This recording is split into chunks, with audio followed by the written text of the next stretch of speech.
You join me on my ongoing quest discovering how water gets to the top of the Birmingham Canal Navigations to replace water that is being used in the locks. So welcome to Edgbaston Reservoir. This is part 2 of films that I'm doing on the reservoirs that feed the Birmingham Canal Navigations.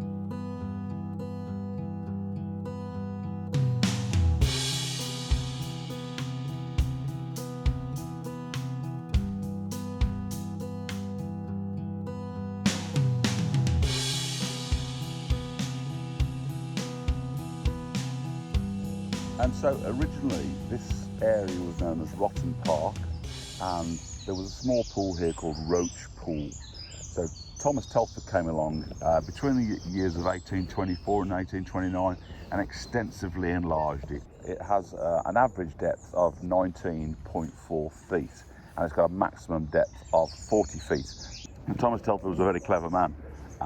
He knew that he had to get this volume of water down into that Birmingham new main line. So that feeds into what's now known as Icknield Port Loop. There's a direct feed just off the dam wall, the sluices over there. But it also feeds into the old main line at Smethwick. So that's a good few miles away again. So we've got a culvert that's bringing water all the way from Tipford Pools in Albury into this reservoir. But then there's also a culvert taking water away again from here to Smethwick. So you've got water coming in from Tipford, slightly lower you've got water going into Smethwick, and then you've got the release of water directly off the dam into Icknield Port. So Smethwick, it lifts the canal by about 3 locks, and so therefore that's classed as the Wolverhampton level. So it's feeding water to the Wolverhampton level into the Birmingham mainline level. Now the level comes and goes, obviously it's feeding the canal network, it's depending on its feed itself, just from rain alone and whatever it is that comes from Tipford Pools. I'm standing on a shoreline now that at times I'd be underwater, and at other times I've been much further into the amount of water we can see now. It goes very low sometimes. So it has a shore length of 1.6 miles. And its capacity for water is 322 million gallons of water. So the dam is over 1,000 feet long. It has a maximum depth of about 32 foot in the centre.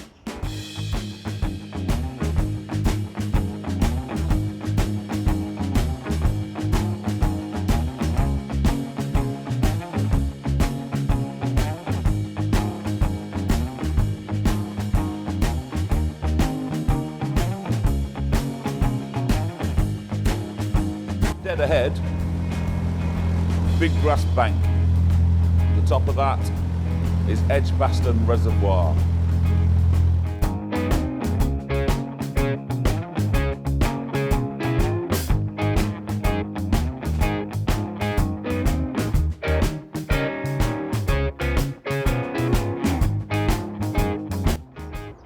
There's the windings of a sluice. I'm not sure whether that's still operable or whether it's done automatically these days.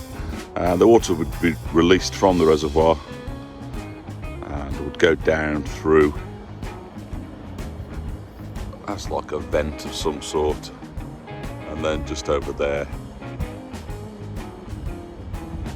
just beyond where that guy is walking, is where it's released into the canal itself. So there's obviously an overflow, a spillway, which will run down there straight into the canal if necessary. At the same time as creating the reservoir, he also built the gatehouse, which is a typical sort of octagon style building. It's a 2-storey listed building these days. So Edgbaston Reservoir, beautiful place, right in a city. I'm really impressed with how this has been treated by the local neighbourhood, really. They absolutely have grasped it. They've recognised its need to be, that green space, that place where within an urban environment you can get away from it all a little bit. You start to have a walk around these places. It's amazing how many different things you come across. You know, you just think it's an old reservoir, but actually how the community, the neighbourhood that live around here, how they start to create these green spaces. It's absolutely stunning. What I'm actually doing is I'm trying to look for where the water comes in from Tipford Pools. It's quite a quest. It's so quiet here, so quiet. And I do believe I may have found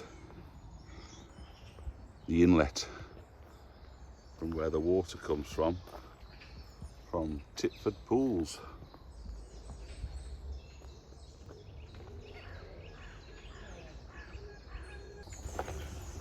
And so the bridge over the inlet is just like a standard canal bridge over a bit of cut. So I guess that kind of proves that it was all created at the same time.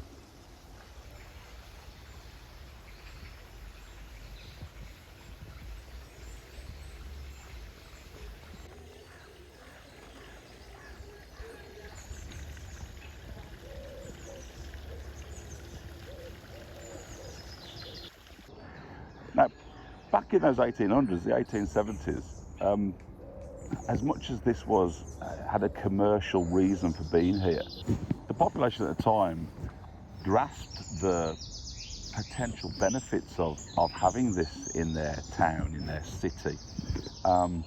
Yet there was an ice rink created in the 1870s, which then went on to become a ballroom, the Tower Ballroom, which I think was pretty much world famous for a while, certainly nationally famous. That's now gone, that's been demolished.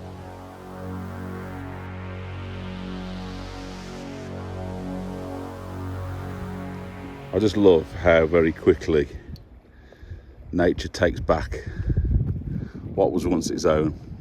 Beautiful wildflowers in what used to be the Tower Ballroom site. Beautiful. Shame about this fence. And another notable thing that happened was that Charles Blondin crossed the reservoir on a tightrope in about 1876. And so that sort of made all the headlines as well. He was quite a famous tightrope walker of the time. And there's actually a statue of him somewhere on one of the dual carriageways just close to here, which kind of commemorates that event.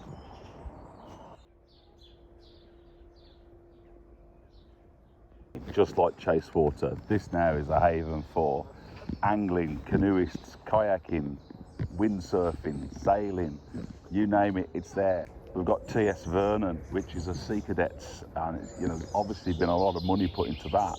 It's kind of a brand new building.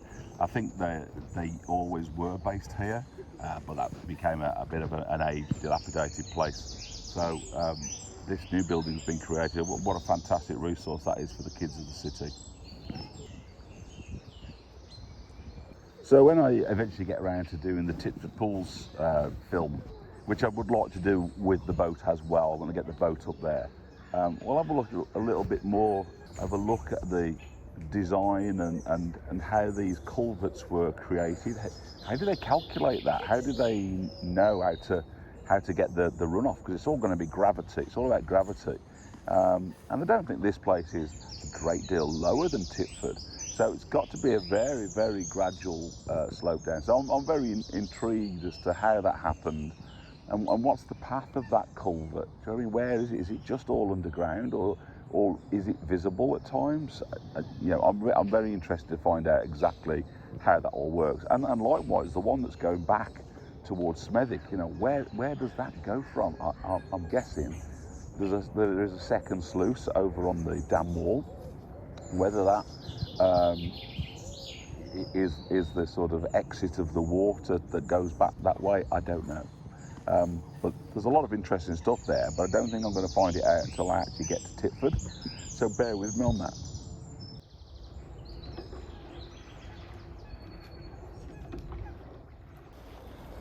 You know what? I thought that this wouldn't have a patch on Chasewater This is incredibly beautiful, and people of Birmingham or you know, further afield, come and have a little look at this place. Make the most of what is around us, because this is stunning. Some of the views are stunning. It's a nice day. It's not as blowy as it can be up here. It gets a bit raw up here, but wow, you know, I am mind blown how beautiful this place is.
So this is the immediate environment, directly adjacent to the reservoir. But you know what I love? A good old traditional cafe. I'm going in, bacon butter. I was then astonished to find this absolutely brilliantly ornate wrought iron staircase. What a shock, what a gem. It's just like an end terrace, and it's got this going down to a massive basement. Fantastic.